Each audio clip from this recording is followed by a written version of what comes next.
Welcome to Suman TV. నేను మీ Suman TV Nag. Kolkata ఇన్సిడెంట్‌కి సంబంధించి కొత్త విషయాలైతే వెలుగులోకి రావటం జరుగుతుంది. అయితే ఎప్పటికప్పుడు మేము అప్డేట్ ఇస్తూనే ఉన్నాము. దానికి సంబంధించి ఎంత త్వరగా జస్టిస్ జరగాలని కోరుకుంటూ ఉన్నారో, అంతే త్వరగా మేము కూడా జస్టిస్ జరగాలని కోరుకుంటున్నాం మీతో పాటు. అయితే అక్కడ జరిగేటువంటి పరిణామాలు కొన్ని న్యూస్ ఫార్మాట్‌లో వచ్చేటప్పటికి కొన్ని విషయాలు విస్తుగొలిపేలా ఉన్నాయన్నమాట. ఈ విధంగా జరుగుతుందా అని కొత్త కోణంలోకి మారిపోతూ ఉన్నాయి. సో వాటికి సంబంధించినటువంటి అప్డేట్స్ ఈరోజు మనతో పాటు హైకోర్టు అడ్వకేట్ రవీంద్రనాథ్ గారు ఉన్నారు. వారి మాటలను తెలుసుకుందాం. Hello sir. హాయ్ అండి నాగరాజ్ గారు. అప్డేట్స్ గురించి కనుక మాట్లాడుకోవాలి అనుకుంటే ఎంటైర్ ఇన్సిడెంట్స్ మీద జస్టిస్ ఎప్పుడు వస్తుందా అనుకున్నటువంటి ఆలోచనలో ప్రతి ఒక్కరు ఎదురు చూస్తూ ఉంటే అండ్ మనకు సంబంధించినటువంటి అప్డేట్స్ కూడా రెగ్యులర్గా ఫాలో అయ్యేవాళ్ళు ఎప్పుడు జస్టిస్ దొరుకుతుందని చెప్పేసి మనల్ని క్వశ్చన్ చేస్తూ ఉన్నారు చాలామంది. అంటే అంత బాగా జస్టిస్ రావాలని కోరుకునేటువంటి వాళ్ళు చాలామంది ఉన్నారు. అంటే త్వరితగతిన రావాలి అనుకునేటువంటి వాళ్ళు. కొంతమందికి ఏంటంటే దీనికి సంబంధించిన అప్డేట్స్ కొంతమందికి తెలియదు. అంటే ఇన్ని మార్పులు చేర్పులు జరుగుతున్నాయి దీనికి సంబంధించింది అనేటువంటి విషయం తెలియదు. సో దానికోసమే మనం ఇదంతా చేస్తూ ఉన్నాం కాబట్టి చెప్తున్నాను. సో ప్రస్తుతం ఉన్నటువంటి అప్డేట్స్ ప్రకారం అయితే ఏమున్నాయి సార్ అసలు? నాగరాజ్ గారు, ఈరోజు చాలా కీలకమైన మార్పులు జరిగాయి అని చెప్పుకోవచ్చు. పొద్దున్నుంచి దగ్గరగా క్లోజ్గా అబ్జర్వ్ చేస్తున్నటువంటి ఏదైతే ఇన్సిడెంట్ సంబంధించిన మ్యాటర్ ఉందో దీనిలో చాలా అనూహ్యమైన మార్పులు, మన ఎక్స్పెక్టేషన్స్ కూడా అందుబాటులో రాలా. అంత పకడ్బందీగా ఈరోజు చాలా అనూహ్యమైన మార్పులు జరిగాయి నాగరాజ్ గారు. ఈరోజు మార్నింగ్ నుంచి ఇప్పటి వరకు జరిగిన టోటల్ సంఘటనలు కానీ మనం పరిశీలించి చూస్తే దీన్ని 4 పార్ట్స్గా విభజించవచ్చు. అయితే ప్రతి పార్ట్ కూడా లింక్స్ ఉన్నాయండి. దానికి విడిగా చూడడానికి అవకాశం లేదు. ఇక్కడ ప్రతి సంఘటన కూడా లింక్స్ ఉన్నాయి. ఇలా ఎందుకు జరిగింది, అలా ఎందుకు జరిగింది, ఆ సంఘటనకి ఈ సంఘటన లింక్ ఉంటుంది, ఈ సంఘటనకి ఆ సంఘటన లింక్ ఉంటుంది. సో ప్రతి సంఘటన కూడా నాకు తోచినంత వరకు మేరకు వివరించే ప్రయత్నం చేస్తాను. స్టడీ చేయడం కూడా చాలా లాంగ్ పడుతుంది నాగరాజ్ గారు అందించే ప్రయత్నంలో కూడా.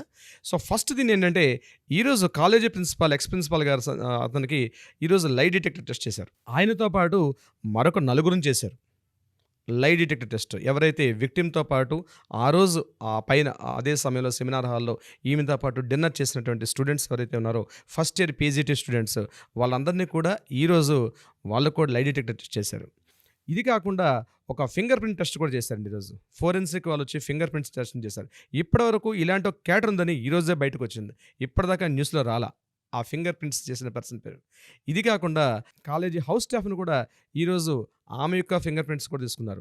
నిన్న మనకు దొరికిన సీసీ ఫుటేజ్లో కేవలం మనకు ఒక్క క్యాండిడేట్ కనబడ్డాడు, సంజయ్ రాయ్. ఆయన గురించి మనం మాట్లాడుకున్నాం. ఈరోజు సీసీటీవీ ఫుటేజ్లో మరొక క్యారెక్టర్ కూడా కనిపించింది, ఆమె హౌస్ స్టాఫ్. ఈ సంఘటనకు ముందు 11:30, 12 o'clock టైంలో హౌస్ స్టాఫ్ కూడా పైకి వెళ్తూ కనిపించింది. ఆమెను కూడా ఇంట్రాగేషన్ చేశారు. బట్ ఆమెను ఇంట్రాగేట్ చేస్తున్నట్టు ఇప్పటిదాకా మనకి సిబిఐ వాళ్ళు రిలీజ్ చేయలేదు. ఓకే, మనకు అందిన తాజా వార్త అది. దీంతోపాటు మరో 4 డాక్టర్స్ని కూడా పాలిగ్రాఫ్ టెస్ట్ చేశారు. ఆ 4 కూడా ఈ ఫస్ట్ ఇయర్ పీజీటీ స్టూడెంట్సే. అంటే ఇందులో డైరెక్ట్గా ఇన్వాల్వ్మెంట్ ఉందా లేదా అని. ఇకపోతే సందీప్ ఘోష్కి ఏదైతే చేశారో ఆ కాలేజీ ప్రిన్సిపాల్కి మనకి బహుశా రిజల్ట్స్ అనేవి రేపు రావచ్చు. అయితే ఇక్కడ ట్విస్ట్ ఏమిటంటే, ఈరోజు పాలిగ్రాఫ్ టెస్ట్ ఒక పక్క జరుగుతుండగానే at the same time Alipur కోర్టులో మరొక ఇన్వెస్టిగేషన్ ఎఫ్ఐఆర్ నమోదైంది మన కాలేజీ ప్రిన్సిపాల్ అయినటువంటి ఇక్కడ మూల సూత్రధారిగా మనం ఎవరైతే సస్పెక్ట్ చేస్తున్నామో సందీప్ ఘోష్ పేరు మీద. అంటే ఏంటంటే, ఇప్పటిదాకా ఎఫ్ఐఆర్ రిపోర్ట్ చేయలేదా, అది కాదండి. ఈరోజు జరిగిన రిపోర్ట్ ఏంటంటే, నిన్నటి వరకు ముర్షిదాబాద్ డిప్యూటీ సూపరింటెండెంట్గా ఉన్నటువంటి అఖ్తర్ అలీ ఒక కొత్తగా అలిగేషన్స్ పెట్టాడు. మీడియాలో వచ్చి కూర్చొని కంటిన్యూగా చేశాడు. At the same time CBI office కూడా వెళ్ళి తన డైరెక్ట్ ఇన్వాల్వ్మెంట్తో ఒక ప్లే కూడా పెట్టాడు ఒక 32 క్వశ్చనర్ ఫామ్స్ మీద. 2023 జూలైలో ఏదైతే అప్లికేషన్స్ పెట్టాడో అప్పుడు విజిలెన్స్ డిపార్ట్మెంట్స్ తీసుకోలేదు. సందీప్ ఘోష్ చాలా అప్లికేషన్స్ కలిగి ఉన్న వ్యక్తి అని చెప్పి ఎప్పుడైతే అతను పెట్టాడో దాన్ని పరిగణలో తీసుకొని ఈరోజు సిబిఐ వాళ్ళు అతని మీద ఎఫ్ఐఆర్ నమోదు చేశారు. దేనికి సంబంధించి అంటే, అతను చూస్తున్నటువంటి 2023లో ఏదైతే డ్యూటీలు చేయండి అప్పటి నుంచి ఇప్పటి వరకు ఆయన చేసిన ఎంటైర్ కాలేజీలో డిపార్ట్మెంట్లో చేసినటువంటి ఈ అక్రమాలు, ఎంటైర్ కాలేజీల అక్రమాలు అంటే హ్యూమన్ ట్రాఫికింగ్ కానీ, అవయవాల దీనిలో కావచ్చు, లేకపోతే గ్లౌస్ నుంచి కాలేజీకి సంబంధించిన ప్రతి గ్లౌస్ అమ్ముకోవడం దగ్గర నుంచి కోట్ల రూపాయల నిధులు దుర్వినియోగం జరిగాయి అన్న విషయం మీద ఎఫ్ఐఆర్ నమోదు చేశారు. ఇక్కడ ట్విస్ట్ ఏంటంటే, నిన్నటి వరకు ఎఫ్ఐఆర్ నమోదు చేయని సిబిఐ వాళ్ళు ఈరోజే ఎందుకు చేశారు అన్న విషయంలోకి వెళ్ళినట్లయితే, దీనికి ఇంటర్లింక్ పేరెంట్స్ అండ్ స్టూడెంట్స్, ఈ విక్టిమ్ తాలూకా college students, first year PGT స్టూడెంట్స్తో పాటు మిగిలిన వాళ్ళందరూ పెట్టినటువంటి కొన్ని కంటిన్యూగా సిబిఐ ఆఫీస్ ముందు ధర్నా చేశారు. ఏమని ధర్నా చేశారంటే, ఇది ఏదైతే ఇక్కడ ఇంట్రాగేషన్ జరుగుతుందో సిబిఐ ఆఫీస్ వాళ్ళు చేస్తున్న ఇంట్రాగేషన్ కరెక్ట్ కాదు, దీనిలో అసలైనటువంటి వ్యక్తులు చాలామంది దాగి ఉన్నారు. చాలామంది పెద్ద పెద్ద వ్యక్తులు ఇందులో దాగి ఉన్నారు. వీటిని ఆల్రెడీ సీబీఐకి ఇంటరాగేషన్‌కి వెళ్ళడానికి పూర్వమే, అంటే స్టేట్ పోలీస్ డిపార్ట్మెంట్ ఎప్పుడైతే సంఘటనా స్థలాన్ని సీన్ ఆఫ్ ఎవిడెన్స్ అంటాం కదా! ఆ సీన్‌ని ఎప్పుడైతే క్యాప్చర్ చేశారో అప్పుడే ఈ ఎవిడెన్స్ అన్నిటిని కూడా రూపుమాపేశారు అని చెప్పడం జరుగుతుంది. అప్పుడే అసలైనటువంటి సాక్ష్యాలన్నీ కూడా తారుమారైపోయాయి. ముఖ్యంగా ఇందులో కీలకమైనటువంటి వ్యక్తి మన విక్టిమ్ ఎవరైతే ఉన్నారో ఆ అమ్మాయి తాలూకా అసలైన మొబైల్ ఫోన్. ఆ మొబైల్ ఫోన్ అన్నది సీబీఐ వాళ్ళు ఆఫ్టర్ 5 డేస్ హ్యాండ్ ఓవర్ చేశారు. స్టేట్ పోలీస్ వాళ్ళు హ్యాండ్ ఓవర్ చేశారా? చెయ్యలేదా? అన్న విషయం సీబీఐ వాళ్ళు ఇప్పటికి కూడా రిలీజ్ చేయట్లేదు. పబ్లిక్‌లో కూడా yes we already collected mobile phone. ఎందుకు మొబైల్ ఫోన్ ఇంత ఇంపార్టెంట్ అయింది అంటే, ఇవన్నీ ఇంటర్లింక్స్ అని మీకు ముందే చెప్పాను. ఎందుకు మొబైల్ ఫోన్ కీలకం అంటే, ఈ విక్టిమ్‌గా మనం చెప్పుకున్నటువంటి మన ఈ అమ్మాయి గడచిన 1 వీక్ నుంచి హెవీ స్ట్రెస్‌కి లోనైంది. ఏదో వర్క్ స్ట్రెస్ బాగా లోనైంది. ఏదో తెలియకూడని విషయాలు ఆ అమ్మాయికి తెలిసాయి. ఆ తెలిసిన విషయాల్ని మొబైల్‌లో స్టోర్ చేసుకుంది ఆ అమ్మాయి. ఒక డైరీ కూడా రాసింది. ఆ డైరీలో కూడా చాలా ఇంపార్టెంట్ నోట్స్ అని ఉన్నాయి. డైరీని కలెక్ట్ చేసుకున్నారు. మొబైల్ ఫోన్‌ను కూడా కలెక్ట్ చేసుకున్నారు. అయితే వాళ్ళు చెప్పేది ఇంకా లాక్ ఓపెన్ చేయలేదని. ఏ కాలంలో ఉన్నామంటే నాగరాజు గారు మనం? న్యూస్ ఆల్రెడీ లాక్‌లు ఓపెన్ చేసుకునే టెక్నాలజీ సీబీఐలో ఉండదా? ఇది ఓపెన్ చేశారు. ఏవో కీలక విషయాలు మొబైల్‌లో కనిపించకూడని విషయాలు, తెలియాల్సిన విషయాలు చాలా ఉన్నాయి. ఎవరినో అదృశ్య హస్తాలు దీని వెంబడి పనిచేస్తున్నాయి. వాళ్ళని కవర్ చేసే ఉద్దేశంతో టోటల్ ఎంటైర్ స్టోరీని సంజయ్ రాయ్ వైపు మళ్లించేశారు. మీడియా దృష్టిని మొత్తం కూడా డైవర్ఫికేషన్ జరిగింది. మొత్తం ఎంటైర్ పబ్లిక్ అటెన్షన్ డైవర్ట్ చేశారు. కానీ నిజం ఎప్పటికీ నిప్పులా ఉంటుంది. స్టూడెంట్స్ కానీ అందరూ కూడా అప్లికేషన్ చేశారు. కంటిన్యూ మార్నింగ్ నుంచి ఈవినింగ్ వరకు 10 గంటల పాటు సిబిఐ ఆఫీస్ ముందు ధర్నా చేసిన తర్వాత అసలు నిజాలు బయటకు వచ్చారు. పేరెంట్స్ చెప్పారు, మా అమ్మాయి గురించి పూర్తిగా, మా అమ్మాయి చాలా గోల్డ్ మెడల్ స్టూడెంట్ అండి, చాలా ఆ అమ్మాయి ఏదో చూడకూడని విషయాలు చేసింది, దానిని మీరు అసలే ఆ విషయాలు బయట పెట్టండి. సంజయ్ రే అనే విషయం మీద మాకు అబ్బాయి అతను చేసి ఉండొచ్చు, అతన్ని నేను చెప్పాలి, అతను చేయలేడని మేము చెప్పట్లేదు. కానీ సంజయ్ రాయ్ కేవలం ఇందులో ఒక పావు మాత్రమే. సంజయ్ రాయ్ అనే వ్యక్తి కేవలం ఒక పావు మాత్రమే. అసలైనటువంటి వ్యక్తులు ఇది మర్డర్ చేయడానికి ప్రోత్సాహం చేసిన వాళ్ళు చాలామంది ఉన్నారు. అంటే కాలేజీలో జరిగిన అక్రమాలు, ముఖ్యంగా ఒక సెక్స్ రాకెట్ నడిచింది. ఇది కాకుండా స్టూడెంట్స్ మీద హెవీ ప్రెజర్స్ ఉన్నాయి. వీటన్నిటిని కూడా అమ్మాయి తెలుసుకుంది. ఇదే విషయాన్ని అదే కాలేజ్ స్టూడెంట్లో ఉన్నటువంటి సెకండ్ ఇయర్ పీజీటీ స్టూడెంట్ మాట్లాడుతూ, ఈ 36 గంటలు పనిచేయడం it is a common work అయినప్పటికి కూడా ఇంత హెవీ స్ట్రెస్కి నేనే మాట్లాడుతున్నాను తనతోటి, ఇంత హెవీ స్ట్రెస్కి ఎప్పుడు నేను చూడలేదు. ఈ విక్టిమ్ చాలా సఫర్ అవుతుంది 1 వీక్ ముందు నుంచి కూడా. ఆ విషయాలు ఏవో మొబైల్ ఫోన్లో ఉన్నాయి, అవి తీసుకునండి అని పేరెంట్స్ ఎప్పుడైతే మార్నింగ్ టు ఈవినింగ్ వరకు ధర్నా చేశారో అప్పుడు సిబిఐ వాళ్ళు ఎఫ్ఐఆర్ అలీపూర్ కోర్టులో మీద ఎఫ్ఐఆర్ని తీసుకోవడం జరిగింది. అది కూడా హైకోర్టు గైడెన్స్ ప్రకారం. సో ఇదంతా ఒక కాన్స్పిరసీ కనిపిస్తుంది. ఏదో జరుగుతుంది. టోటల్ నిందితుల్ని సంజయ్ రాయ్ మీద వైపు మళ్లిస్తున్నారు.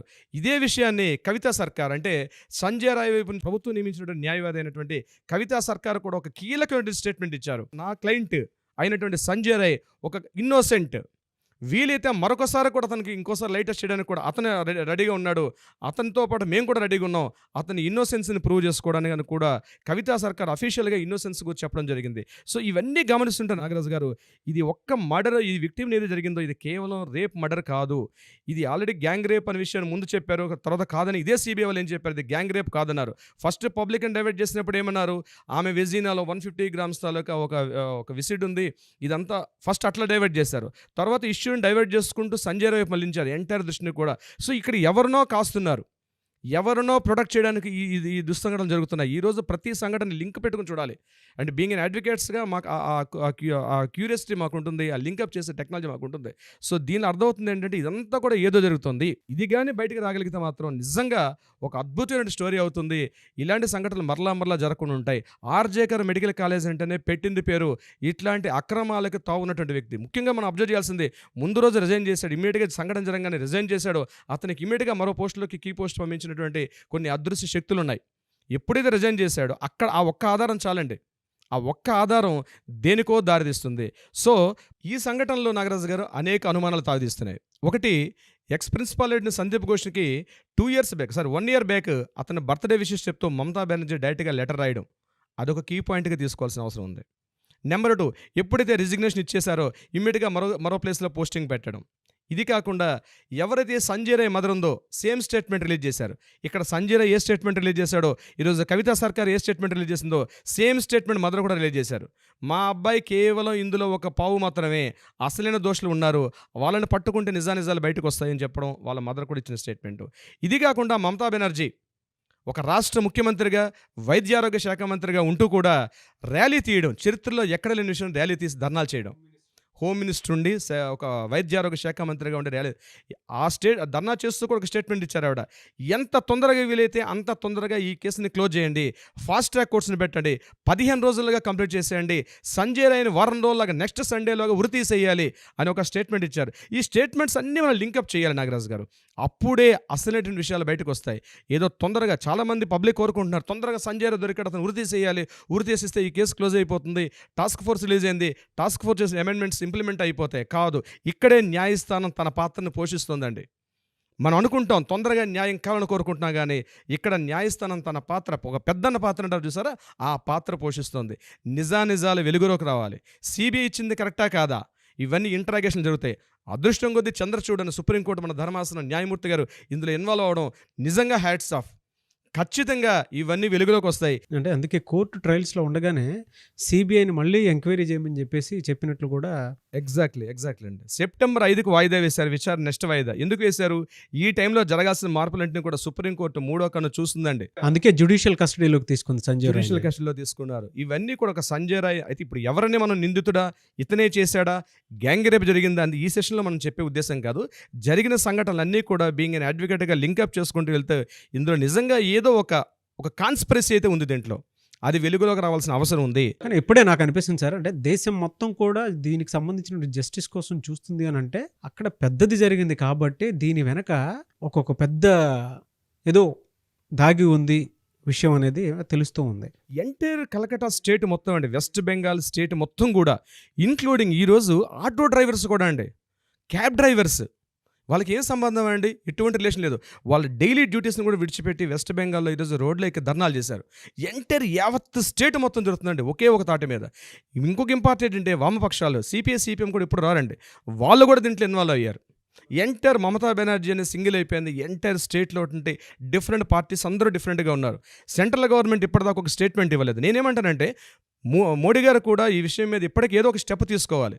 లేదా సుప్రీంకోర్టు నుంచి వస్తుందని వెయిట్ చేస్తున్నారేమో తెలియట్లేదు. ఎందుకంటే సుప్రీంకోర్టు జ్యుడిషియరీ అక్కడ ఉంది కాబట్టి టాపిక్ని ఏం మాట్లాడినా ప్రాబ్లం ఉన్న ఉద్దేశంతో బహుశా మోడీ గారు మాట్లాడకపోవచ్చు. ఇది నా అభిప్రాయం, నా సొంత అభిప్రాయం.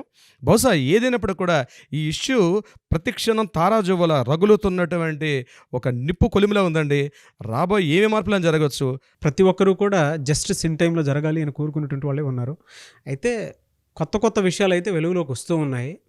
దానికి సంబంధించింది కేస్ స్టడీ అన్నట్టు డే 1 నుంచి మేము చేసినటువంటి వీడియోస్ ఏవైతే ఉంటాయో వాటిలో ప్రతి దాంట్లోనూ ఏం జరిగిందో అవి డీటెయిల్డ్గా కూలంకషంగా మేము డిస్కస్ చేయడం జరిగింది.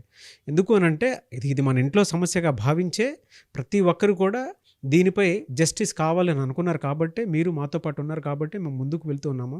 అయితే వీటిపై ఇంకేదైనా పరిణామాలు చోటు చేసుకున్నాయా, ఇంకే విధంగా ఉంది అనేటువంటిది కూడా మాకు వచ్చినటువంటి ఇన్ఫర్మేషన్ ప్రకారం, అప్డేట్ ప్రకారం, సో మేము ఉన్నదాని ప్రకారం అయితే మీకు ఎప్పటికప్పుడు అందిస్తూనే ఉంటాము.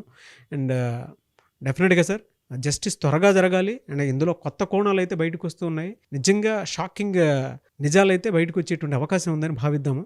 Anyways thank you so much Nagaraj గారు.